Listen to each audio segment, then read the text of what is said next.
Dans le souci permanent de contribuer universellement au bien-être de l'humanité par les substances biologiques naturelles, l'ONG Savoie d'Afrique Plus et SAP Laboproduction, dont les spécialités sont le foie et les organes de reproduction du consultant international en phytothérapie, le sachant Tokenglele, alias Dr Gampin, vous invite à consommer son complément alimentaire que voici. Gampin Siro est un complément alimentaire qui favorise la multiplication des cellules du foie et le bon fonctionnement du côlon. Il stimule par son action énergétique le désir sexuel en corrigeant les troubles érectiles, l'éjaculation précoce, augmente la libido et corrige la fatigue physique et mentale. Le siège est dans Cotonou à Zobo, non loin du 10e arrondissement. Contact plus 229 60 60 20 65 97 25 03 61 95 53 70 70.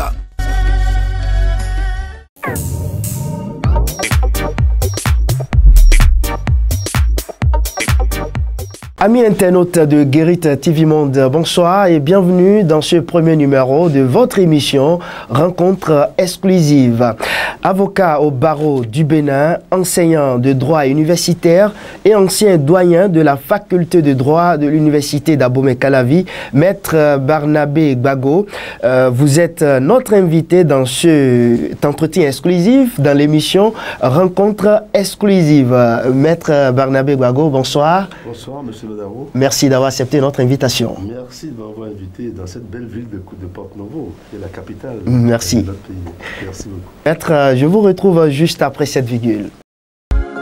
Vous souhaitez mettre en vente une parcelle ou tout autre bien immobilier? Guérit TV Monde vous offre une opportunité unique. Saisissez-la pour une promotion efficace de votre produit via notre réseau puissant de communication. Faites-nous confiance et contactez le 00 229 91 19 10 10 pour tout autre renseignement. Maître Barnabé Gbagbo, vous êtes notre premier invité dans ce premier numéro de votre émission Rencontre exclusive. C'est la première fois que vous apparaissez donc sur Guérit TV Monde et concernant certains sujets que nous allons aborder dans un instant, des sujets, et c'est également, j'allais dire, la toute première fois que vous souhaitez vous exprimer sur ces sujets. Maître, avant de venir à l'actualité, permettez-moi de rappeler qu'à un moment donné, vous vous êtes constitué pour défendre certaines figures béninoises exilées ou en prison, telles que Sébastien Germain Adjavan, Rekia Madougou ou Joël et Maître Barnabé Gbagbo. Que deviennent vos clients? Oui, monsieur Bandarou, je n'ai pas défendu tout ce monde. J'ai défendu Aïvo, c'est vrai. Aïvo était doyen à la faculté de droit d'Abomey-Calavi, donc c'est lui qui m'a succédé à la tête de la faculté. Donc évidemment, il y avait des liens assez ténus entre lui et moi. J'ai défendu, peut-être pas Sébastien Adjavan directement. C'est les conséquences, n'est-ce pas, de ce qui lui est arrivé en exil, qui a fait qu'il y avait une télévision à l'époque, Sika TV, voilà, c'est ça. Donc c'est sur Sika TV que j'ai pu aller donner mon opinion sur ce qui se passait. Et puis Madougou, j'ai pas eu la chance de défendre Madougou, c'est vrai, je regrette cela, mais bon, ça arrive. Sinon, j'ai défendu aussi Komi Koutié, c'est vrai, je suis allé en Espagne. Bon, voilà, donc c'est ça, c'est les personnalités que j'ai pu défendre. Et ceux-là, vous venez de, au moins il y a 2 personnes dans le lot. Que deviennent ces 2 personnes-là? Vous voulez dire Aïvo? Eh bien, vous savez, Joël Aïvo est injustement incarcéré à la prison civile de Cotonou. C'est triste parce que même ceux qui l'ont incarcéré trouvent qu'il n'a pas sa place à la prison civile de Cotonou. Ils le disent eux-mêmes. Comme qui? Ah ben écoutez, je ne vais pas faire de nom, mais ça vous dire que ceux qui l'ont incarcéré, vous savez ceux qui l'ont incarcéré, eux-mêmes reconnaissent que Aïvo n'a pas sa place en prison. Bon, contrairement à une certaine, je dirais, acrimonie qu'ils ont à l'égard de Mme Madougou, je ne sais pas pourquoi, mais par rapport à Joël Aïvo, je crois qu'eux-mêmes reconnaissent que, vous lisez dans la presse, beaucoup de gens de l'autre côté nous disent que Il n'a pas sa place là-bas. Et aucun d'eux, d'ailleurs, n'a sa place là où ils sont, que ce soit en exil, que ce soit en prison. Je crois bien que depuis l'historique conférence nationale de 1990, on n'a jamais vu ça. Et notre Constitution le dit aussi. Nul n'est contraint à l'exil. Et pourtant... Nous allons poursuivre, on reste toujours dans le même schéma pour dire que visiblement toutes les cartes semblent être épuisées et au vu de l'orientation des événements, le retour au pays de certains exilés et la libération d'autres sont compromis, paraît-il. Nous attendons puisque ceux qui ont pris la souveraineté du peuple, on attend seulement qu'ils agissent, sinon pour l'instant, je ne dirais pas qu'il n'y a aucun espoir, mais vous savez que les démocrates ont essayé quelque chose, un coup d'épée dans l'eau, je dirais. Mais peut-être que leur opiniâtreté fera qu'un jour, on verra peut-être le retour de ceux qui sont en exil et peut-être la libération. Mais j'ai toujours peur, moi. J'ai toujours peur parce que ceux qui connaissent celui qui les a mis en prison, ceux qui le connaissent, ont toujours dit que c'est quelqu'un qui est têtu, et quelqu'un qui ne revient pas sur ses décisions. J'en veux pour preuve le courrier que le jeune Ganou Soglo a écrit la dernière fois à son ami, et il disait justement que c'est que cet ami-là est opiniâtre et ne veut pas en démordre. Bon, voilà. C'est ça, on attend pour voir, on attend. Et comment envisagez-vous l'année 2026 sans ces figures, filles et fils du Bénin dont nous parlons à présent? C'est peut-être ça qui explique le fait qu'on les garde encore en prison pendant longtemps. On ne veut pas qu'ils soient des troubles-fêtes, alors que le Bénin appartient à nous tous. Le Bénin n'appartient pas à un clan. Le Bénin appartient à nous tous. Et parfois, moi j'ai honte, parce que je vous dis la vérité, je suis de Ouida. Et quand j'étais en Espagne, quand Komi Kouchi a appris que j'étais de Ouida, il a eu un tic, il a tiqué. J'ai dit, ça n'a rien à voir. C'est parce que je suis de Ouida que... Je suis Nago de Ouida, donc du coup, j'étais beaucoup plus proche de lui que de celui à qui il pensait. Donc c'est pour vous dire que l'un dans l'autre, nous sommes tous dans le même pays. Le Bénin nous appartient à nous tous. Et il n'est pas question, n'est-ce pas, d'envoyer certains en exil ou de mettre d'autres en prison. C'est pas bien. Un gars comme le professeur Aïvo Joël, vous imaginez toute la perte occasionnée par l'emprisonnement d'un professeur brillant, jeune, brillant et plein d'avenir. Et moi, à chaque fois que je vais le voir, j'ai toujours mal au cœur. Mais il supporte bien, c'est pas qu'il ne supporte pas, mais quand même, même Madame Madougou, lorsque vous allez voir Madougou, vous dites, mais quand même, elle a 2 enfants, 2 petits. Vous avez vu Madougou il y a combien de temps? Oh, j'étais là-bas le 31 décembre dernier. C'est vrai, ça commence par faire. Je pensais même aller la voir aujourd'hui, mais comme je suis arrivé en retard, je ne peux plus aller là-bas. Je pensais, si j'étais arrivé peut-être à 15h, passer par là à 16h, 16h30, mais bon, là, je crois que ça va être une autre fois. Nous allons changer de sujet. On ira directement à l'Assemblée nationale. Maître Gbagbo, en tant que juriste de haut niveau et observateur de la vie politique, comment avez-vous vécu tout le débat qu'il y a eu depuis la décision de la Cour constitutionnelle début janvier jusqu'à la promulgation du code électoral par le chef de l'État, en passant par sa validation par la Cour constitutionnelle, sa modification par le Parlement et même le feuilleton de la révision de la Constitution? C'est beaucoup de questions en là. D'abord, la révision de la Constitution. Heureusement qu'il y a une minorité de blocage. Les démocrates qui étaient là, campés sur leur position. Heureusement, l'argent n'a pas joué le rôle que l'argent a l'habitude de jouer depuis un certain temps au Bénin. L'argent n'a pas joué ce rôle. Alors, ça, c'est pour la révision de la Constitution. Mais pour ce qui est de la promulgation du code électoral, alors là, je vous assure que tout le monde a été surpris, étonné dans le vrai sens du mot, parce que on n'a pas pu comprendre comment est-ce que ce code, n'est-ce pas, a pu être déclaré conforme à la Constitution. Souvenez-vous qu'il y a beaucoup de professeurs, vous parlez d'éminents professeurs, et moi je ne suis pas éminent, il y en a plus grands que moi. Il y en a plus grands que moi. Quand je prends par exemple le professeur Olo, Olo il a cité même un article de la Constitution qui est violé par le code électoral. Il a dit sur toutes les antennes. Bon, et puis évidemment il n'est pas le seul. Je crois qu'il va mettre Robert Dessous et d'autres aussi qui sont même dans l'autre camp. qui ont trouvé que ce code-là ne peut pas marcher. Et ils l'ont dit publiquement. Et vraiment, je leur dis chapeau, parce que ce n'est pas facile non plus, dans ce Bénin où nous sommes actuellement, de dire la vérité. Mais ils l'ont dit. Et face à tout cela, moi j'ai trouvé au moins 7 violations. 7 articles qui ont été violés dans la Constitution. Et malgré tout ce nombre d'articles violés, la Cour constitutionnelle, n'est-ce pas, a trouvé que c'est conforme à notre Constitution. Alors quand quelqu'un comme Olo, qui est constitutionnaliste, le dit, je ne crois pas à notre Cour constitutionnelle, il n'y a aucun constitutionnaliste, en tout cas sérieux, au moins à la hauteur de Olo. Aucun constitutionnaliste n'atteint Olo là. Et pourtant, celui-là dit... Vous voulez dire quoi par là? Donc les 7 sages qui sont... Aucun n'est constitutionnaliste. Enfin, peut-être la dame, mais encore, elle ne s'est pas spécialisée vraiment dans les trucs de la Constitution. Si c'était Joël Aïvo, oui. Olo, oui. Mais tous ceux qui sont là, tous les 7, moi je vous dis la vérité, si... Vous parlez d'une grande institution de la République. Bien sûr, mais vous savez, il faut savoir choisir les membres de nos institutions. Il ne s'agit pas de prendre des bénis, des gens qui sont à votre solde, et puis leur dire voilà. Non, encore une fois, c'est du Bénin qu'il s'agit. C'est de notre pays.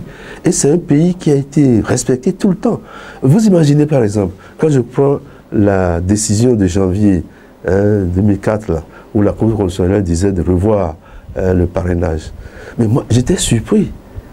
Vous savez, dans l'article 49 de la Constitution, ça dit quoi, ça? Oui, en cas d'annulation, il est procédé à un nouveau tour de scrutin dans les 14 jours de la décision. Ça, c'est l'article 6, l'alinéa 6 de l'article 49 nouveau. Et l'article 142, alinéa 6 aussi, de la loi portant code électoral, dit la même chose. C'est copié-collé de l'article 49 et de l'article 142. Les deux ont 6 alinéas. Et les deux disent la même chose jusqu'à la fin. Alors, comment comprendre qu'à la fin d'un article, comme l'article 49, on vous dise 14 jours, alors que de l'autre côté, on vous dit 8 jours? C'est quand même aberrant. Même n'importe quel élève je dirais de la 4e ou de la 3e, vous le remettez, mais ils vont vous lire ça, ils vont vous corriger ça. Alors, nos constitutionnalistes, ou bien les gens qui rédigent tous ces tests-là, mais comment on peut accepter une erreur pareille, aussi grossière? Le même article dans la Constitution et dans le Code électoral, il y a l'alinéa 6 qui dit 14 jours de là. Mais on n'est pas sérieux. Et comment voulez-vous que ceux-là jugent le Code électoral que nous avons actuellement? C'est normal qu'il y ait des erreurs. Ces erreurs-là sont assez... Je ne sais pas. Vous venez de parler de la Constitution, mais j'ai posé beaucoup de questions. Constitution et Code électoral, les deux.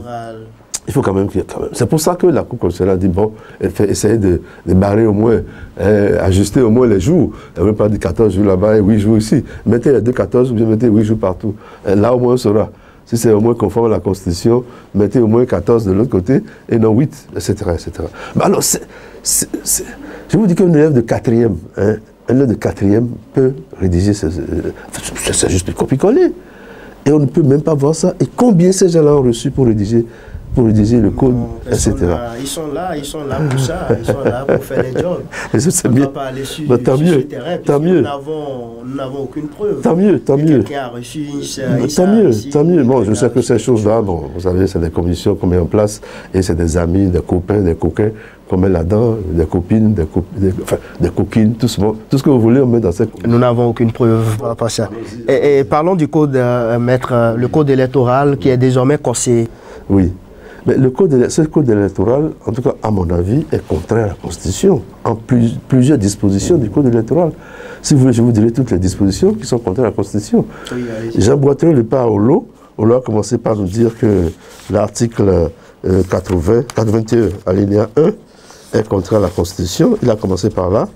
Et oui, l'article 81 nouveau de la Constitution, voilà. Pour être éligible à l'attribution de sièges, l'article a déjà dit que, si vous voulez, je vous lis l'article 81, c'est pas compliqué. L'article 81,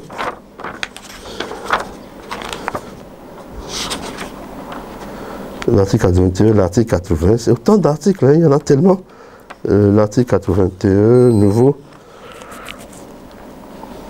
La loi fixe le nombre de membres de l'Assemblée nationale, les conditions d'éligibilité de l'union de suffrage recueillis par les listes de candidatures au plan national. Au plan national, pour être éligible à l'attribution des sièges. Le régime des incompatibilités des conditions dans lesquelles il est pourvu au siège vacant. La Cour constitutionnelle se statue souverainement sur la validité de l'élection des députés. Alors, déjà là, oui. Et Olo nous a dit d'ailleurs tout à l'heure, il nous a dit lorsqu'il critiquait le code électoral, il nous a dit que c'est au plan national. Il n'y a pas plusieurs, il n'y a pas, la loi dit 10%. On ne peut pas revenir maintenant aujourd'hui pour dire 20%, c'est pas possible. Et après on dit 2 tiers, etc. Donc tout ça, c'est pas possible, c'est ce que déjà Olo commence par nous dire. Mais il n'y a pas que ça, il n'y a pas que ça. Et alors, même la décision du 4 janvier 2024, dont j'ai parlé tout à l'heure, qui a dit qu'il faut ajuster la Constitution et le code, en tout cas le code électoral sur la Constitution. Mais c'est ce que la Cour constitutionnelle a dit. Elle n'a pas dit autre chose que ça. Donc rien que ça, déjà, il y a une violation, n'est-ce pas, de l'arrêt, de la décision de la Cour constitutionnelle. Ça fait un. Deuxièmement, il y a autorité de choses jugées, puisque c'est ce que la Cour constitutionnelle a décidé. Elle a décidé cela, on ne peut pas aller au-delà. Mais ce que la Cour a demandé, c'était pour toucher à la Constitution ou pour toucher au code électoral? C'est pour toucher au code électoral, puisque le code, oui, puisque le code manifestement était contraire. Hein, je vous ai dit tout à l'heure, d'un côté, on vous dit 14 jours, et de l'autre, on vous dit 8 jours, alors que c'est le même article qui a été copié-collé. C'est pour ça que la Cour a dit, mettez au moins les deux. Travers ce courrier de la Cour, maître, pour ceux qui ne maîtrisent pas les biabas en matière de... en tout cas, de votre domaine de procédure et autres, là, est-ce que la Cour a donné une injonction aux députés ou est-ce que c'était une injonction? Mais oui, c'est une injonction, puisque la Cour ne peut pas parler comme ça si les choses allaient bien. Donc c'est une injonction pour dire réparez ce que vous avez fait. C'est tellement criard que la Cour ne peut que dire ça. Rectifiez ce que vous avez mal fait. Bon, on est parti, on est allé au-delà. On est allé au-delà de la décision. Il n'y a pas que ça. Il y a aussi une autre décision qui a été sur le parrainage. La Cour avait déjà jugé le parrainage. Et avait déjà dit que c'est les élus qui doivent donner le parrainage. Et il y a une jurisprudence qui est déjà là, établie. La Cour ne peut quand même pas se dédire et dire aujourd'hui que c'est les partis qui vont désigner les parrains, les parrainages. Alors, rien que ça ne fait pas sérieux. Ça ne fait pas sérieux. Lorsque vous avez une Cour constitutionnelle, c'est un monument que vous avez. Vous ne pouvez pas dire quelque chose aujourd'hui et le lendemain dire autre chose. Maître, reconnaissez quand même qu'il y a eu beaucoup d'avancées par rapport à ce qui concerne la modification de ce code électoral, parce que désormais, on n'entendra plus parler de transhumance, de la transhumance politique et autres. Vous savez, j'en dis quelque chose. Est-ce que c'est la transhumance qui est le plus important dans cette histoire-là? Mais que les gens transhument s'ils veulent, c'est le problème. Nous sommes en démocratie. Moi, je ne pense pas que ça soit quelque chose de fondamental, cette histoire-là. Il y a plus fondamental que la transhumance. Il y a le fait que nous voulons dans notre pays, on veut dans notre pays la paix. À cause de la transhumance, vous n'allez pas mettre le pays à feu et à sang à cause de la transhumance. Ceux qui font transhumance, ils sont transhumants. Regardez même dans notre pays, comme ils ne sont pas transhumants. Et vous pensez que ça va s'arrêter? Bon, on verra bien si la transhumance va s'arrêter ou pas. Et on parlait des articles tout à l'heure, paraît-il que des articles sont disparus. Ah oui, là encore, c'est l'autre problème. Oui, vous savez, il faut dire la vérité. Depuis longtemps, c'est des pratiques qu'on voit toujours à la Cour constitutionnelle. Et je ne vais pas appeler de nom, mais il y a un certain ministre de la Justice, lorsqu'il était aux affaires, c'est ce qu'il faisait. Lorsque les députés votaient, il y a un ministre de la Justice du Bénin. Lorsqu'il était aux affaires du Bénin, oui. C'est ce qu'il faisait. Il faisait quoi? Il ajoutait les articles, il les retranchait. Bon, c'est vrai que... À quel moment donné? Mais justement, au niveau que... Lorsqu'on amène les articles au niveau de l'Assemblée nationale, au niveau de la Cour constitutionnelle, lorsque les articles sont votés... Ce ministre était membre de la Cour? Oui, il est devenu après membre de la Cour, et même président. Dans le temps... oui. Quand même, quand on parle de la Cour constitutionnelle, ça n'a rien à voir avec, avec le ministre de la Justice. Vous savez, on peut être ministre de la Justice et après devenir président de la Cour constitutionnelle. Vous avez compris ce que je veux dire. Donc, ce ministre a été ministre de la Justice et les tests qu'il envoyait à la Cour constitutionnelle, il modifiait déjà les tests. Moi, j'ai eu à dénoncer, dans même le code de procédure pénale, il y a un article qui n'existait pas avant. Et à cause de Sébastien Adjavon, parce qu'en temps, il y avait eu un vide là, on ne savait pas comment faire. Et cet article-là est apparu soudainement pour montrer que Sébastien Adjavon n'avait pas fait appel. Oh, il avait fait appel. Je vais vous rappeler cette histoire-là. Il avait fait appel, mais on a cherché à combler le vide et rapidement un article a été créé. Moi, je l'avais dénoncé en son temps. Bon, peut-être que c'est passé. Mais on a l'habitude, voilà, on a l'habitude de cette histoire. Mais cette fois-ci, c'était créable parce que moi, je ne vais pas vous mentir.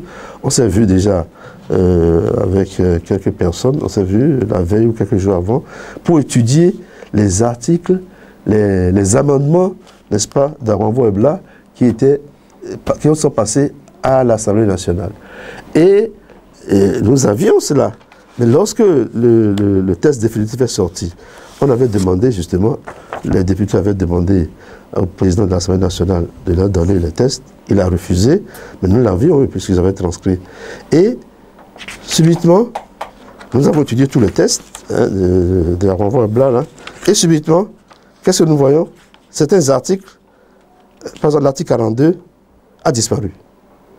Et que dit l'article 42? L'article 42 parle du directeur général des impôts, le quitus fiscal.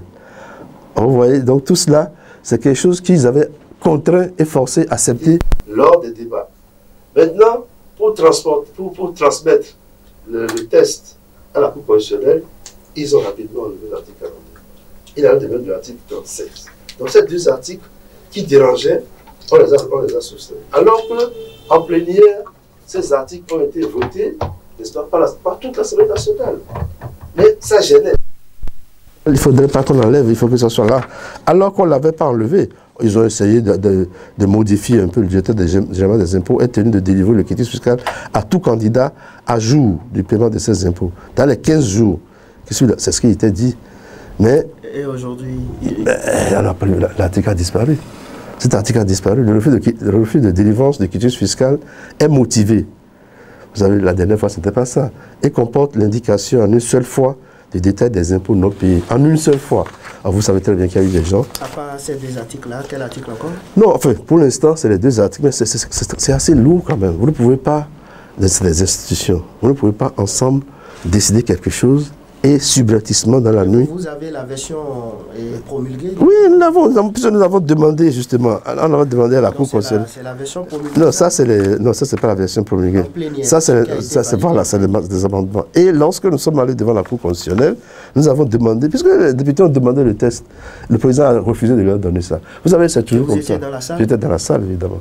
Donc, chaque fois, a refusé, le président de la Cour, M. Non, c'est pas ça. Non, lui, il nous a donné. C'est parce que les députés, eux, ils avaient demandé déjà le test amendé. Ils avaient demandé le test amendé. Au niveau de l'Assemblée nationale. Voilà, et le président a refusé de leur donner ça. Voilà, c'est lui. Oui, il a refusé de leur donner ça. Il a refusé, pourquoi est-ce qu'il a avancé? Vous savez, c'est la même chose. Bon, je ne suis pas député, donc peut-être il n'a pas donné de réponse. Donc les députés n'ont pas eu ce document à l'Assemblée, mais ils l'ont eu finalement au niveau de... Voilà, lorsqu'on est allé à la Cour, on a demandé à la Cour que ce n'est pas possible, qu'on ne peut pas statuer sur un test qu'on n'a pas. Bon, évidemment, le président, il était gêné aux entournures. Bon, ils ont fait une suspension. Il est revenu pour dire, bon voilà, nous avons les tests, tenez. Et évidemment, il nous a donné 1 heure pour voir si les tests... Puis on leur a dit carrément que ces pratiques-là, on les connaît. Si le test ne correspond pas, allez lire pendant 1 heure, on verra. Et la première chose, on est parti lire, on a tous détecté que 2 articles manquaient. L'article du quitus fiscal et l'article 37 aussi, les 2 articles manquaient. Alors, ce n'est pas sérieux, c'est des institutions. Oui, ça a été... Bon, quand même, quelle a été sa réaction? Vous voulez quelle réaction il a demandé aux représentants de l'Assemblée nationale, le président de l'Assemblée nationale, qu'est-ce qu'il pense, aux représentants de la présidence, qu'est-ce qu'il pense. Bon, ils ont dit non, c'est pas possible, alors que c'était vraiment possible. C'était ça, c'était là devant nous. Et ils ont dit non, c'est pas possible. En tout cas, le représentant du président de la République, lui, bon, il a certainement raison, puisque lui dit que le test qu'il a reçu, c'est ça que Sosa nous a donné, que c'est le même test que Sosa a envoyé au président de la République. C'est le même test que ça nous a remis, qu'il n'y a pas de problème à ce niveau. Mais le problème, c'est le président de l'Assemblée nationale. On aimerait que lui-même vienne dire comment est-ce que les choses se sont passées. Parce que son représentant, il n'était même pas, lui, même pas, enfin, je ne sais pas s'il est au courant de tout ça. Son représentant vient raconter quelque chose pour dire que ça n'est pas possible, etc. Or, c'était possible, c'était là. Parlons à présent de la promulgation. Ça a été promulgué par le chef de l'État. Oui, tout à fait. Après, oui, bon. On n'est pas surpris parce que ce que moi je comprends, c'est que cette loi que les gens disent chrysogène, elle est vraiment chrysogène. Je le répète, il y a au moins 7 dispositions de la Constitution qui ont été violées. Je n'ai peut-être pas le temps de revenir sur tous ces articles qui sont violés. Et je ne pense pas que ça fait du bien à notre pays. On a vu ce qui s'est passé au Sénégal. Vous voulez que nous aussi, on aille dans la rue pour faire la même chose dans 2 ans? C'est peut-être ce qui va se passer.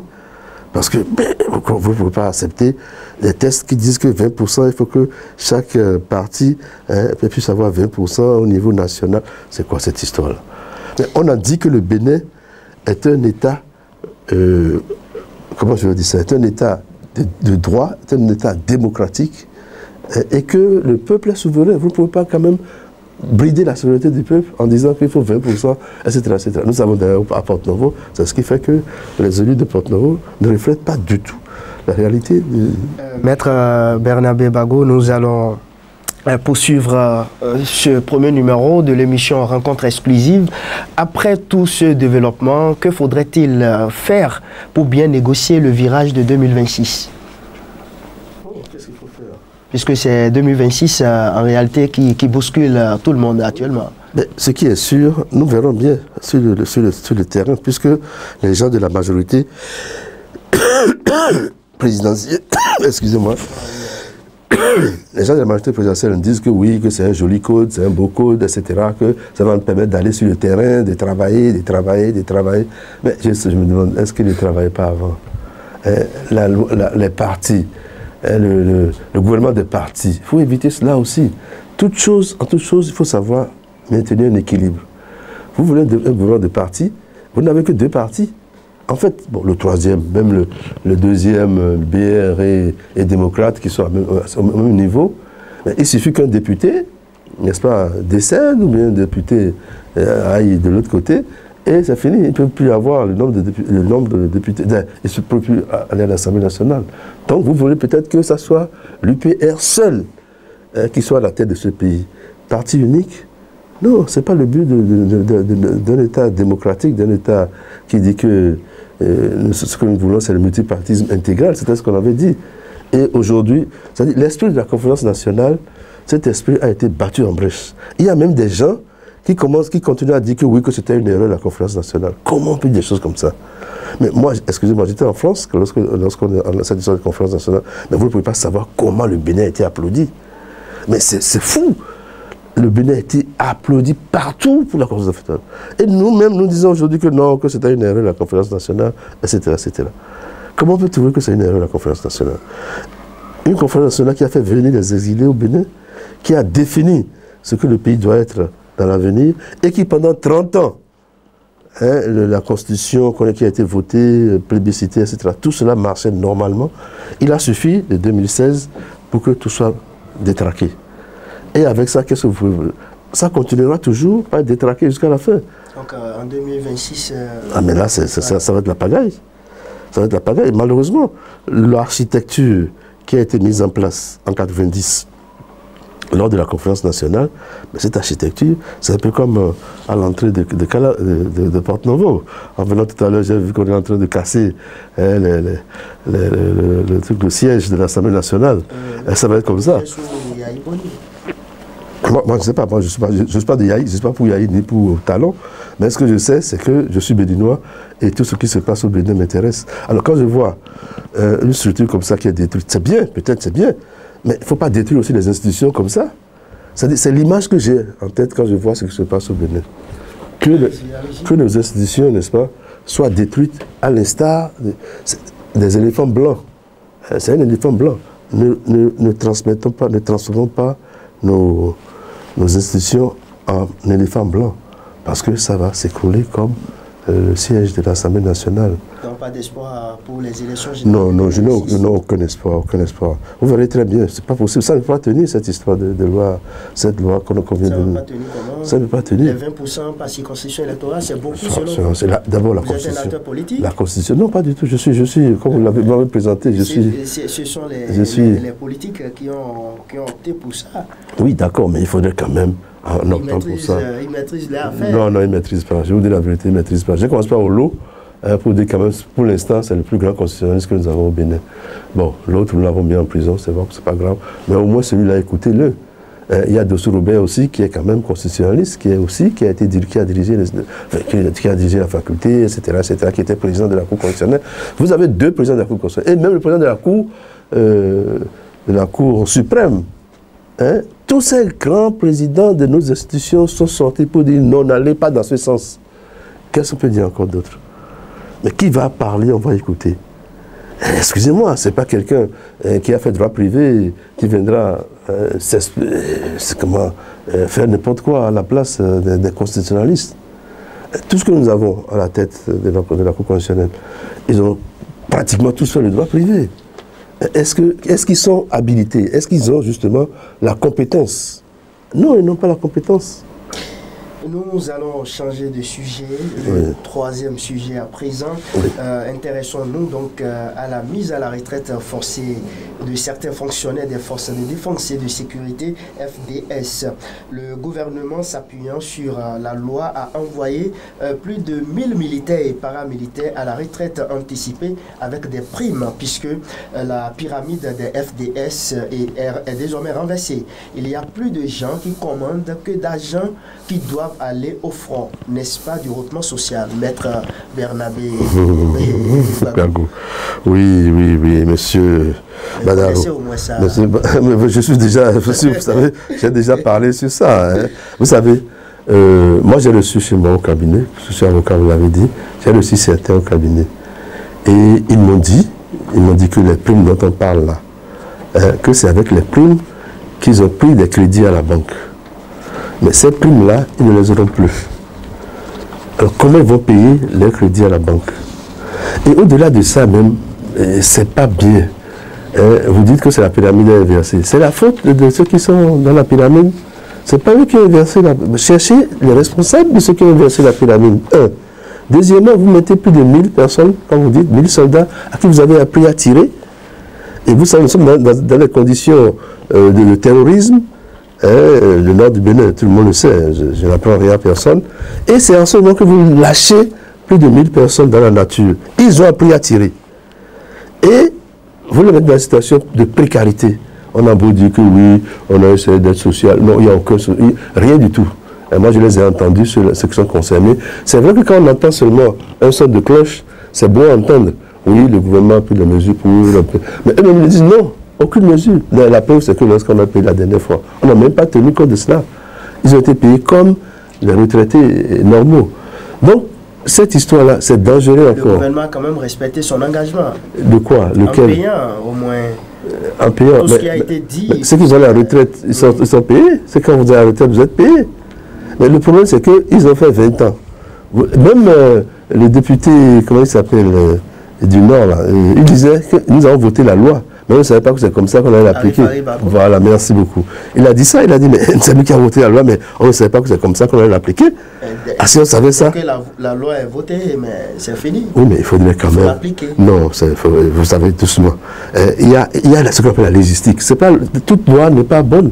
Il y a des lois arbitraires. Il y a des lois il faut le dire. C'est pas toute loi n'est pas bonne à appliquer. Ça, il faut dire la vérité. Sinon, ça entraîne des remous, des désordres dans le pays. Et ça passe à une loi que c'est... Ceux-là qui ont échangé avec vous, ils disent quoi en réalité? Ils ne sont pas contents? Mais les militaires? Les militaires. Mais il faut être content. Écoutez, vous avez 30 ans à faire. Le résumé de... Vous avez 30 ans à faire, après 20 ans, et mais la plupart, même, il n'y a même pas eu de préavis. Hein, c'est du jour au lendemain, on a dit, bon, on le cite là, bon, vous allez à la retraite, etc.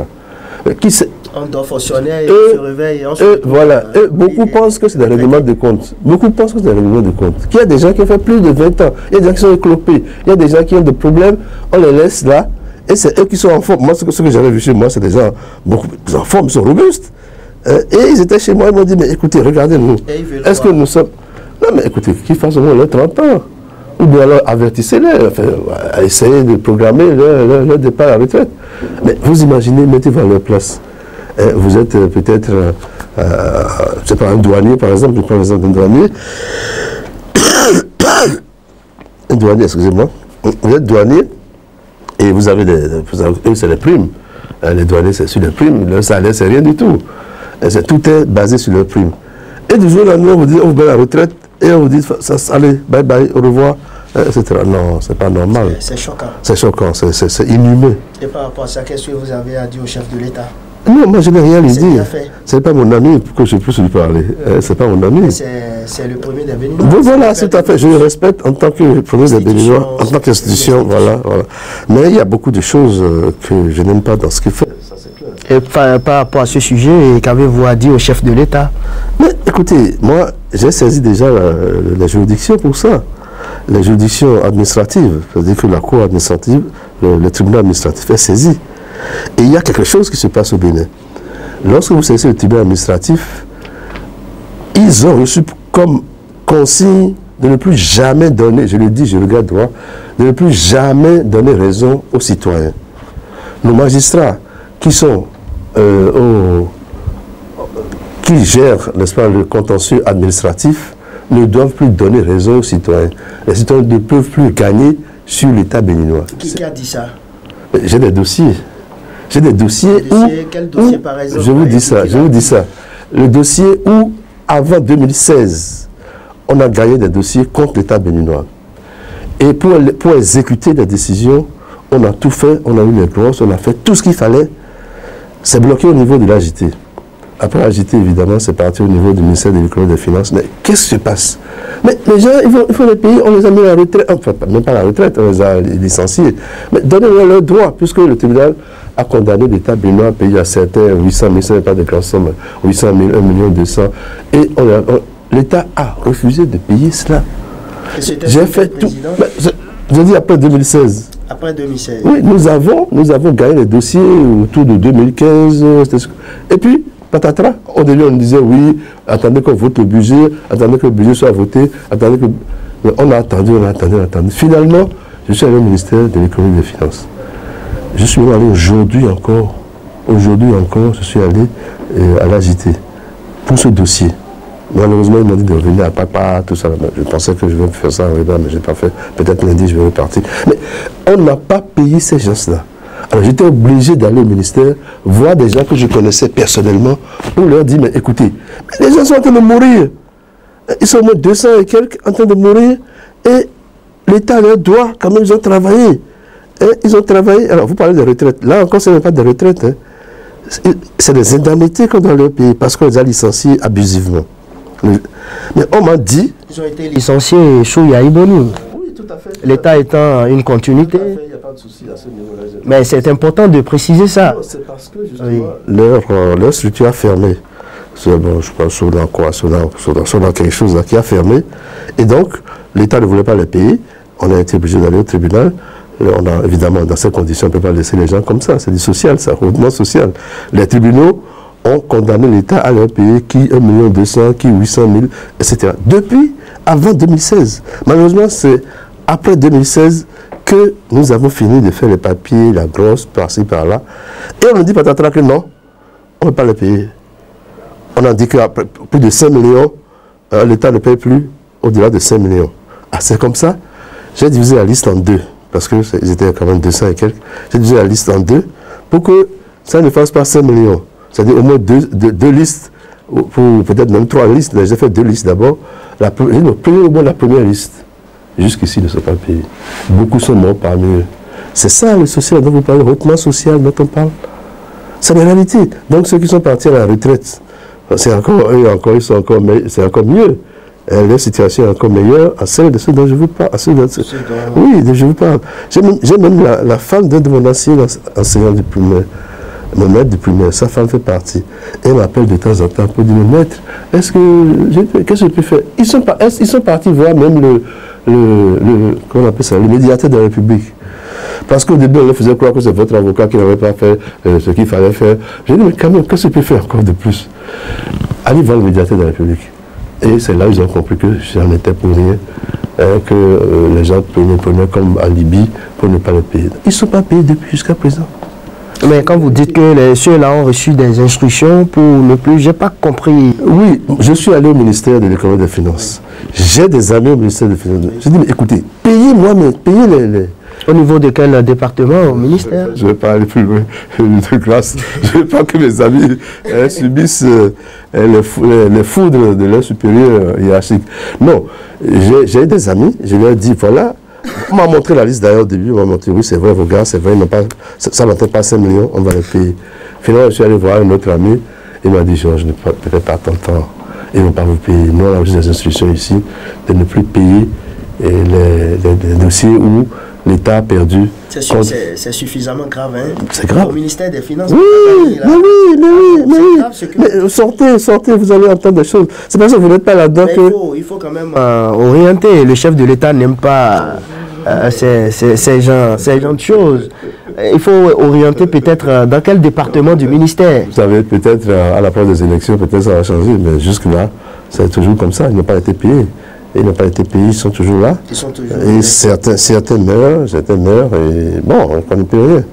Autre sujet à présent, Maître Barnabé Gbagbo, ouvrons enfin le dossier de l'appropriation à Togben, route des pêches.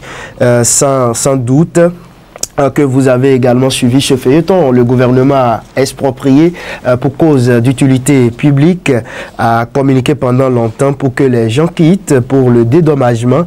Certains n'ont pas voulu collaborer. Le gouvernement a donc rasé tout pour finir et a dit qu'il a consigné le reste des sous à la caisse de dépôt et consignation. Des occupants crient et remettent en cause la parole du gouvernement. Quelle est votre réaction? Vous avez tout dit. Les gens crient et remettent en cause justement la parole du gouvernement. Ça veut dire qu'il faut écouter les deux parties. C'est vrai que le gouvernement a les moyens, la presse, tout ce que vous voulez, le porte-parole, tout ce que vous voulez, mais les autres n'ont rien. C'est parfois vous qui portez leur voix. Et encore difficilement, parce que si vous faites comme vous, on peut encore vous taper sur les doigts, pourquoi vous avez fait ça? Et aujourd'hui, il y a beaucoup de journalistes qui sont prêts à aller prendre de l'argent, à aller se mettre en rang pour prendre de l'argent. Comment vous dites? Vous faites des affirmations... Non, c'est pas gratuit, c'est pas gratuit. On voit ce qui se passe. Ah bon? Et c'est qui ce distributeur-là? Non, bon, évidemment, vous savez. Vous avez des journalistes. Ben, il faut nous indiquer le chemin, ça nous intéresse aussi. Vous connaissez des journalistes qui sont devenus porte-parole du gouvernement, etc. Voyez-les, ils vont vous dire comment la méthode... bon, enfin, je laisse tomber ça parce que je n'ai pas peur d'être poursuivi pour diffamation. Je crois que je ne fais pas de diffamation. Alors, bon, pour parler de la situation des Togben. De Togben, oui. Vous savez, la Constitution l'a dit. Le code foncier l'a dit également, compte juste et préalable dédommagement. Est-ce qu'il y a préalable dédommagement? Est-ce qu'il y a juste dédommagement? Ni l'un ni l'autre. Moi, je ne sais pas, qui sont les conseillers du prince? Est-ce qu'il y a des vrais juristes qui conseillent le prince? Nous avons de bons juristes au Bénin. Mais qui les conseille? La Constitution dit compte juste et préalable dédommagement. Rien n'est juste. 5 000 francs, ou je ne sais pas quoi, ou parfois même moins, 1000 francs le mètre carré. C'est juste ça. Préalable, c'est quand? Moi, j'ai un dossier, pas à Togben, un peu plus en avant, un peu avant Ouida, mais c'est sous la route des pêches toujours. Mais ça fait des années que la route est passée sur leur domaine. Mais ils n'ont rien reçu. C'est peut-être parce que les gens crient maintenant qu'on les a appelés. On les a appelés pour pouvoir les écouter. Mais depuis longtemps, personne ne les a... Alors vous savez, nous sommes dans la pratique. Nous voyons ce qui se passe. Que ce soit les gens de Togben, que ce soit les militaires, que ce soit... Mais les citoyens souffrent. Les citoyens béninois souffrent. Allez-y. Oui. Donc les citoyens béninois souffrent et je pense que c'est bien que leur voix puisse être portée aussi par d'autres. Nous, ce n'est que prétoire que nous pouvons porter leur voix. Mais vous pouvez porter leur voix beaucoup plus loin que nous. C'est pour ça que l'alliance, peut-être, entre avocats et journalistes, ce serait une bonne alliance. C'est dommage quand la télé qu'on a supprimée, là, quand Télé Sika était là, non, on nous invitait au moins une fois au moins par quinzaine ou une fois par mois, et on allait parler. Et vous savez, ça nous donnait beaucoup d'auditions. Les gens écoutaient. Moi, combien de gens je n'ai pas vu? Partout, même jusqu'en France, qui me disent, qui m'arrêtent pour dire, ah, maître, vous avez été mon étudiant. Non, non, non, je vous suis sur Sika TV, etc., etc. Parce que la parole des gens, il faut les porter aussi. Il ne faut pas seulement porter la parole de ceux qui nous dirigent, il faut porter aussi la parole des administrés, du citoyen béninois lambda. C'est par nous que tout va se faire. La souveraineté appartient au peuple. Oui, maître, vous venez d'expliquer la situation du Togo, mais parallèlement, on a vu l'un de vos collègues, je ne sais pas si c'est un juriste ou un avocat, qui était sur sa maison au niveau de sa dalle et il criait dans sa... Même jusqu'en Allemagne. Quelqu'un me disait aujourd'hui qu'en Allemagne, et c'est ça qui a fait que les gens, il y a quelque chose qui a été créé en Allemagne pour venir au secours des Béninois. Parce que vous savez, les gens pensent toujours que la démocratie est au Bénin. Les Européens, lorsque vous parlez, non, il n'y a rien au Bénin, tout va bien au Bénin, tout va bien. Mais s'il n'y a pas ces choses-là, les gens ne se rendent pas compte de la souffrance des Béninois. C'est vrai que c'est un huissier de justice. Oui, c'est ça. C'est vrai que c'est un huissier de justice. Vous le connaissez très bien. Non, non, j'ai vu comme tout le monde. J'ai vu quelqu'un, une ombre de loin, lointaine, qui était en train de crier. Sa réaction, l'immeuble a été rasé. Mais oui, bien sûr. La force, c'est ça. Vous savez, c'est ça le vrai problème. L'État est très fort. Et les droits de l'homme ont été créés pour faire face à l'État. Pour défendre les citoyens contre la puissance de l'État. Si on laisse l'État, mais l'État va nous emmener n'importe où. L'État va nous écraser. Voilà, les gens qui sont en prison maintenant, qu'est-ce qu'ils ont fait? Ils sont en prison. Ceux qui sont en exil. Tout ça, c'est parce que l'État veut cela. Mais est-ce que c'est la justice? Je crois que notre justice a besoin de réformes profondes. Je crois que dans 2 ans, peut-être, j'espère que dans 2 ans, il y aura d'autres personnalités qui viendront rectifier tout le tir, tout le mal qu'on a fait à la justice béninoise. Parce que là, la justice béninoise n'est pas libre. Elle n'est pas libre et elle est carrément... Elle n'est pas indépendante, notre justice.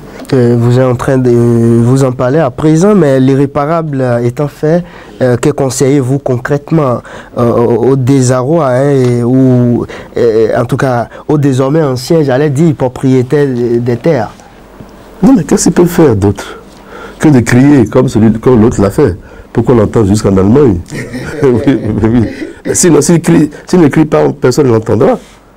Au Bénin, bon, on se connaît. Il disait même tirer sur moi. Ah, voilà, c'est ça. Voilà, c'est ça, c'est le désespoir. Ça va jusque-là. Ça va jusque-là parce que tu ne peux pas passer toute ta vie.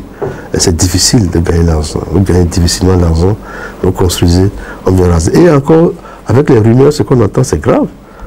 Puisqu'il y a un décret qui est sorti qui dit que lorsque vous avez un projet, vous soumettez ça au ministère. Le ministère de, comment il s'appelle ce ministère-là, Tonato, vous soumettez ça au ministère de l'Habitat et votre projet, on tient compte de votre projet pour vous recaser ou bien pour vous laisser continuer. Et des gens ont des projets sérieux pour construire là, mais on les a cassés aussi. Mais qu'est-ce que nous voulons? Nous voulons la beauté du Bénin, ça c'est clair. Mais ce n'est pas une seule personne ou un groupe de personnes seules qu'appartiennent la véracité et de la beauté du Bénin. Ça appartient à nous tous. Maître Gbagbo, aujourd'hui, on va parler de l'infrastructure. Le Bénin, depuis 2016 à aujourd'hui, en matière d'infrastructure, quelle est votre appréciation? Vous savez, moi j'ai connu le Bénin, surtout Cotonou, Porto-Novo, quand c'était des villages. Et je vais plus loin. Porto-Novo, 1928, et il y avait un journaliste, Albert Londres, qui était venu ici à Porto-Novo en 1928. Il a dit que lorsqu'il a traversé Dakar, il a fait toute l'Afrique de l'Ouest française, Dakar jusqu'à Porto-Novo, que la première ville qu'il a rencontrée, c'est Porto-Novo.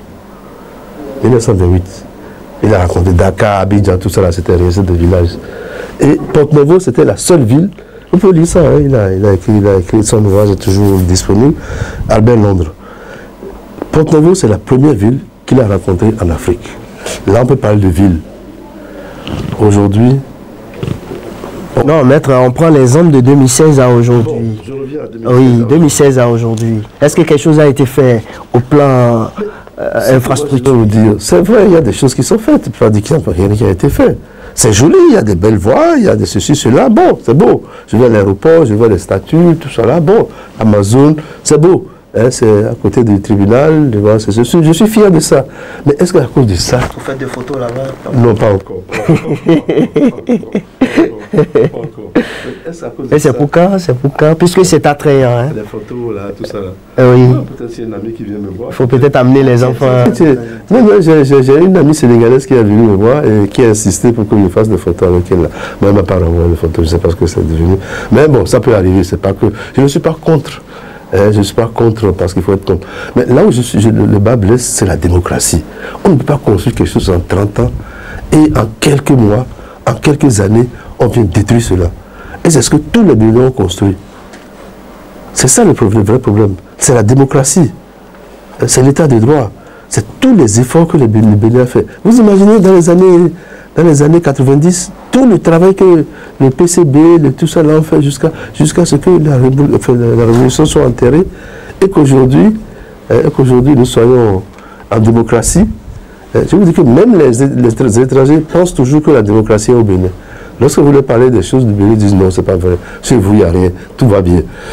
Mais aujourd'hui, le Bénin est toujours quand même un modèle hein, en matière de démocratie, de liberté, d'expression, tout ça. Mais vous parlez tranquillement sur Guéri TV Monde, par exemple. Et tout ce que vous dites, ça ne peut pas faire plaisir au gouvernement. Donc ça veut dire qu'il y a la liberté d'expression au pays. Heureusement. Et nous nous battrons pour que cette liberté soit toujours là. Il n'y a pas de souci pour ça. Mais lorsque Sika TV, par exemple, a été supprimé, ou radio, je ne sais pas quoi. Les FM, vous voulez dire? Oui, c'est ça. Tout ça là, c'est quand même restreindre la liberté d'expression. Mais bon, nous on se bat, vous battez, nous battons, etc. Le Bénin, ne vous en faites pas, on n'est pas aussi amorphe que cela. Le Bénin a toujours été un pays qui a fait peur. C'est le pays de toutes ces ouvertures. N'oubliez pas. C'est le pays des Bénzins, c'est le pays des résistants. Aucun pays africain, au moins d'Afrique noire, n'a connu autant de résistance que le Bénin. Donc nous sommes un pays de résistants. Même si aujourd'hui, bon, il y a peut-être une baisse de régime, mais ça va pas être comme ça tout le temps. Nous sommes un pays de résistants et nous résistons toujours. Maître Gbagbo, nous sommes à la fin de ce numéro de l'émission La Rencontre Exclusive. Est-ce que vous avez envie d'ajouter quelque chose? Parce que vous êtes venu avec beaucoup de documents pour faire des déballages. Vous n'avez pas touché aux documents. Est-ce que, très rapidement, est-ce qu'il y a quelque chose à ajouter ou votre conclusion? Non, ce que je voulais dire, c'est que pour le code, en ce qui concerne le code électoral, je disais tout à l'heure qu'il y a beaucoup d'articles qui ont été violés et ça me surprend que la Cour constitutionnelle n'a pas voulu voir tous ces articles-là. Après 2026, le code est modifié encore là. J'espère bien. Le préambule de votre constitution parle de confiscation du pouvoir personnel, un état de droit et de démocratie pluraliste. Alors vous voulez instaurer une partie unique. Alors que la Constitution parle de démocratie pluraliste. Ce qui est pluriel, ce n'est pas un. Et même, je ne sais pas, le Sénégal, il y a eu il y a au moins 17 qui sont partis comme candidats. Mais pourquoi voulez-vous que ça soit seul au Bénin ou deux? Je ne sais pas pourquoi. Au nom de quoi? Parce que nous disons, oui, au Bénin, il y a eu un pays qui donne 30 candidats. Mais alors? Mais c'est la démocratie. C'est ça ce qu'on appelle démocratie. Regardez les pays occidentaux. Même les États-Unis, ce n'est pas parce qu'il y a deux partis qu'il y a deux candidats. Il y a une pléthore de candidats. Donc, le préambule de la Constitution est violé. L'article 37 du Code électoral qu'on n'a plus vu, qui est parti, qui a disparu. L'article 42 également, qui ont disparu. L'interdiction des alliances des partis politiques. Ouais. On nous prend parfois pour des idiots, quoi. On vous dit, pas d'alliance, et après on vous dit, vous pouvez faire alliance de gouvernance. Oui, alliance de gouvernance, et il faut signaler ça à la Sénat avant. Est-ce que nous sommes sérieux? Pourquoi nous voulons nous brider à ce point? Mais pourquoi? On dirait que c'est des gens malades, qui ne veulent pas la liberté des concitoyens béninois. C'est fort comme mot, hein? Oui, mais qu'est-ce que vous voulez que je dise? Qu'est-ce que vous voulez que je dise? Je suis béninois et ça me fait mal que mon pays en soit à ce niveau-là. Vous traitez tout cet ensemble de cette manière, c'est pas bien. Ce qui n'est pas beau. C'est choquant. Non, ce qui n'est pas choquant, les députés peuvent faire leur travail. Mais la Cour constitutionnelle est là pour quoi? La Cour constitutionnelle est là pour laver. C'est pour laver le travail des députés. Et qui souffrent en réalité? Qui souffrent? En réalité. Mais c'est nous tous. Quand dans 2 ans, vous allez voir les gens dans la rue, vous allez dire quoi? Il y a quelques années, 2019, 2021, on était dans la rue aussi, on a tiré sur nous. C'est les trucs que vous voulez? C'est des images que vous voulez? Moi, je me rappelle de ça avant 90, quand Kérékou était au pouvoir. J'étais à l'université, donc Kérékou venait avec les chats, tirer sur nous, tirer, ouvrir le feu sur nous. Est-ce que c'est bien? La conférence nationale est arrivée pour finir avec ça. On avait, je ne sais pas comment Tévoidja disait, que nous avons vaincu la fatalité. C'était le mot fort de Tévoidja. Il a parlé même de Caïn, la conscience, tout ça. On était contents, tout le monde était. Je vous dis, j'insiste. Excusez-moi. J'insiste. Mais le monde entier. Mais allez prendre le Jeune Afrique des années 90, là, mais vous allez voir. Mais on voit l'image de Kérékou, mais qu'il est un brillant politique, que tout le monde doit aller prendre l'exemple sur Kérékou, etc., etc. Donc on nous a tellement flattés qu'aujourd'hui, il n'y a plus ça aujourd'hui. Nous sommes à la fin, c'est terminé. Oui, voilà, oui, votre conclusion, maître? Bon, c'est ces articles qui ont été violés et que la Cour constitutionnelle, voilà, nous appelons notre Cour constitutionnelle. Les autres disent conseil. Ça veut dire que la Cour a quand même une force plus élevée que le conseil. Et voilà ce que on nous sert. Et moi, ça m'a fait mal parce que je pensais vraiment, sincèrement, que cette Cour constitutionnelle allait faire quelque chose de mieux que ce que nous avons vu les années précédentes. Je ne devais pas être étonné. Parce que ceux qui sont là, on connaît leurs amitiés avec celui qui est passé un temps, qui faisait tout ce qui était la voix de son maître, qui faisait tout ce que le maître disait. On pensait que cette fois-ci, ça allait changer, mais apparemment, rien n'a changé. Maître, merci. Merci beaucoup. Merci. Je rappelle que vous êtes le premier invité de cette émission. Rencontre exclusive. C'est définitivement terminé, mesdames et messieurs, pour ce numéro de votre émission Rencontre exclusive. On va se retrouver une autre fois pour le 2e numéro, si Dieu le veut. Au revoir et à très bientôt. Maître. Merci. J'espère que vous allez laver un peu.